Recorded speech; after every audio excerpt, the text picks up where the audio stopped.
Hi అండి, welcome back to our channel అమ్మ చేతి మధురం. ఇవాల్టి వీడియోలో స్పెషల్ రెసిపీ పన్నీర్ జిలేబీ ఎలా తయారు చేయాలో చూద్దాము. ఈ పన్నీర్ని మనం మిల్క్తో ఇంట్లో ఇన్స్టెంట్గా అయినా తయారు చేసుకోవచ్చు, లేదా మనకి సూపర్ మార్కెట్లో బయట ఫ్రెష్గా అవైలబుల్ ఉంటాయి కదా, ఆ పన్నీర్తో అయినా తయారు చేసుకోవచ్చు. నేనైతే ఇవాల్టి వీడియోలో బయట నుంచి తెచ్చిన పన్నీర్ తోటి ఎలా ఈ జిలేబీని తయారు చేయాలో చూపిస్తాను. డేట్ చెక్ చేసుకొని పన్నీర్ని ఫ్రెష్గా ఉన్నది మాత్రమే తీసుకోవాలి. ఏ బ్రాండ్ అయినా తీసుకోవచ్చు. నేను ఇక్కడ హెరిటేజ్ తీసుకుంటున్నాను. నేను వీడియోలో చూపించిన ప్యాకెట్ 200 గ్రామ్స్ ఉంది. నేను 200 గ్రామ్స్ కాకుండా 100 గ్రామ్స్ తోటి ఇవాల్టి వీడియోలో పన్నీర్ జిలేబీ కరెక్ట్ కొలతలతోటి ఎలా తయారు చేయాలో చూపిస్తాను. ఎగ్జాక్ట్గా హాఫ్ కట్ చేసుకున్నాను. ఎగ్జాక్ట్గా 100 గ్రామ్స్ ఉండేలాగా పన్నీర్ని కట్ చేసుకున్నాను. 2 హాఫ్స్ కింద ఒక హాఫ్ని ఇలా పీసెస్గా కట్ చేసి మిక్సీ జార్లో యాడ్ చేసుకుందాము.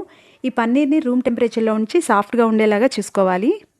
ఈ పన్నీర్ని సాఫ్ట్గా పేస్ట్ లాగా గ్రైండ్ చేద్దాము. చూసారు కదా, ఇలా సాఫ్ట్గా గ్రైండ్ చేసుకోవాలి. బరకగా లేకుండా సాఫ్ట్గా గ్రైండ్ చేసుకుంటే మనకి జిలేబీ కూడా చాలా సాఫ్ట్గా వస్తుంది. మనం జిలేబీలు వేసుకోవడానికి పిండి కొంచెం బైండింగ్ లాగా ఉండడం కోసం ఇందులో 1/4 కప్పు వరకు గోధుమ పిండి, 1 టేబుల్ స్పూన్ బియ్యం పిండి యాడ్ చేసుకుంటున్నాను. అంటే దాదాపుగా 2.5 టేబుల్ స్పూన్ వరకు గోధుమ పిండి యాడ్ చేసుకున్నాను. స్పూన్తో బాగా కలుపుకున్న తర్వాత 1.5 టేబుల్ స్పూన్ వరకు వాటర్ యాడ్ చేసుకొని గ్రైండ్ చేద్దాము. మళ్ళీ ఇంకొక 1.5 టేబుల్ స్పూన్ వరకు వాటర్ యాడ్ చేసుకొని మరొకసారి గ్రైండ్ చేద్దాము. నేను టోటల్గా 3 టేబుల్ స్పూన్స్ వరకు వాటర్ యాడ్ చేసుకున్నాను. ఒకేసారి కాకుండా చెక్ చేసుకుంటే యాడ్ చేసుకుంటే మనకి పిండి జారుగా కాకుండా ఈ జలేబీ బ్యాటర్ కొంచెం స్టిఫ్గానే ఉండాలి. ఇందులో 2 డ్రాప్స్ వరకు లెమన్ ఫుడ్ కలర్ కూడా యాడ్ చేసుకుంటున్నాను. మనకి జిలేబీ కలర్ రావడం కోసం మీరు ఆరెంజ్ కలర్ కూడా యాడ్ చేసుకోవచ్చు. స్పూన్ తోటి ఒక 5 నిమిషాల పాటు బాగా సాఫ్ట్గా బీట్ చేసినట్టు కలుపుకోవాలి. ఒక గ్లాస్ తీసుకొని మిల్క్ ప్యాకెట్ పెట్టి ఇందులో మనం ప్రిపేర్ చేసి పెట్టుకున్న జిలేబీ బ్యాటర్ని యాడ్ చేసుకుందాము. చూసారు కదా, ఇలా థిక్గా ఉంటేనే మనకి జిలేబీలు పర్ఫెక్ట్గా వస్తాయి. కంప్లీట్గా పిండిని పెట్టుకున్న తర్వాత ఈ ప్యాకెట్ని క్లోజ్ చేసుకుందాము. మిల్క్ ప్యాకెట్ని రబ్బర్ బ్యాండ్ తోటి టైట్గా టై చేసుకున్న తర్వాత సిజర్స్ తోటి ఎడ్జ్లో మీడియం సైజులో హోల్గా కట్ చేసుకుందాము. మరీ చిన్నది కాకుండా అలానే కొంచెం పెద్దదిగా కూడా చేసుకుంటే మనకి లావుగా పడుతుంది జిలేబీ అనేది. మీడియంగా మనకి కావాల్సిన సైజులో కట్ చేసుకోవాలి. ఇప్పుడు షుగర్ సిరప్ కూడా ప్రిపేర్ చేసుకుందాము. 1/2 కప్పు వరకు షుగర్ తీసుకున్నాను. ఇందులో అదే క్వాంటిటీలో 1/2 కప్పు వరకు వాటర్ యాడ్ చేసుకుందాము. గ్యాస్ని మీడియం ఫ్లేమ్లో ఉంచి కలుపుకుంటూ ఉండాలి. 1 స్ట్రింగ్ కన్సిస్టెన్సీ వచ్చేంత వరకు పాకం పట్టుకుంటే సరిపోతుంది. గట్టి పాకం అవసరం లేదు. ఇందులో మంచి ఫ్లేవర్ కోసం దంచి పెట్టుకున్న ఇలాచీ పౌడర్ కూడా యాడ్ చేద్దాము. వీడియోలో చూపించిన విధంగా పాకం ఈ మాత్రం వస్తే సరిపోతుంది. లేత తీగ పాకం వచ్చేంత వరకు ఉంచుకొని గ్యాస్ ఆఫ్ చేసుకుందాము. ఆయిల్లో జిలేబీని డీప్ ఫ్రై చేసుకునే లోపు పాకం గట్టిపడిపోకుండా ఉండేందుకు 2 to 3 డ్రాప్స్ వరకు లెమన్ జ్యూస్ కూడా యాడ్ చేసుకుందాము. జిలేబీల్ని డీప్ ఫ్రై చేసుకుందాము. గ్యాస్ ఆన్ చేసుకొని బాండిల్ పెట్టుకొని సరిపడా ఆయిల్ యాడ్ చేసుకున్న తర్వాత ఆయిల్ మరీ వేడిగా ఉండకుండా చూసుకోవాలి. కొంచెం హాట్ అయితే సరిపోతుంది.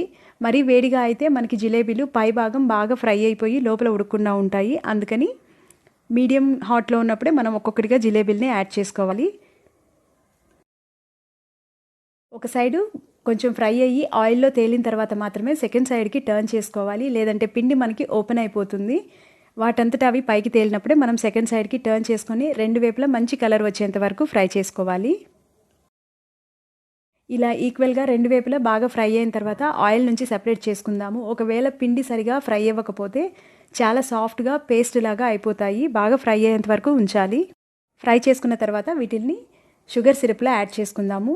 ఖచ్చితంగా షుగర్ సిరప్ కొంచెం గోరువెచ్చగా చేసుకున్న తర్వాత మాత్రమే యాడ్ చేసుకోవాలి. షుగర్ సిరప్ కొంచెం గోరువెచ్చగా ఉంటేనే ఈ జాంగ్రీలు షుగర్ సిరప్ని పీల్చుకుంటాయి. అప్పుడే మనకి కొంచెం సాఫ్ట్గా, కొంచెం క్రిస్పీగా, చాలా టేస్టీగా ఉంటాయి. మనం రెగ్యులర్గా చేసుకునే జిలేబీలు ఎలా ఉంటాయో ఇవి కూడా అలాగే వచ్చాయి. చాలా బాగున్నాయి. మీరు కూడా ఖచ్చితంగా ట్రై చేసి చూడండి. ఈ జిలేబీల్ని షుగర్ సిరప్లో 1 నిమిషం పాటు ఉంచుకుంటే సరిపోతుంది. ఎక్కువసేపు ఉంచుకుంటే సిరప్ని జిలేబీలు పీల్చేసి కొంచెం మెత్తగా అయిపోతాయి. మనకి కొంచెం క్రిస్పీగా ఉండాలంటే 1 నిమిషం పాటు ఉంచుకొని ఈ సిరప్ నుంచి సెపరేట్ చేసుకుందాము. ఇలా అన్ని జిలేబీల్ని మనం ప్రిపేర్ చేసుకోవాలి.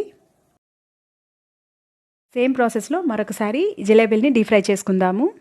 మిల్క్ ప్యాకెట్కి హోల్ మీడియం సైజులో కట్ చేసుకుంటే మనకి కరెక్ట్గా వస్తాయి. ఇందులో మనం బేకింగ్ సోడా అంటే కుకింగ్ సోడా యాడ్ చేయకపోయినా కూడా మనకి కొంచెం క్రిస్పీగా, కొంచెం ఉబ్బినట్లుగా వస్తాయి. మనం పన్నీర్ యాడ్ చేసుకోవడం వల్ల అవేమీ యాడ్ చేయకుండానే మనకి పర్ఫెక్ట్గా వస్తాయి. మనం జిలేబీల్ని సిరప్లో వేసుకునేటప్పుడు సిరప్ కొంచెం గోరువెచ్చగా ఉండేలాగా ఖచ్చితంగా చూసుకోవాలి. 1 నిమిషం పాటు ఉంచిన తర్వాత జలేబీల్ని సర్వింగ్ ప్లేట్లోకి ట్రాన్స్ఫర్ చేసుకుందాము. చాలా టేస్టీగా చాలా బాగా వచ్చాయి. గోధుమ పిండితో పాటు కొంచెం బియ్యం పిండి కూడా యాడ్ చేసుకున్నాం కదా, అందువల్ల కొంచెం క్రిస్పీగా కూడా ఉంటాయి.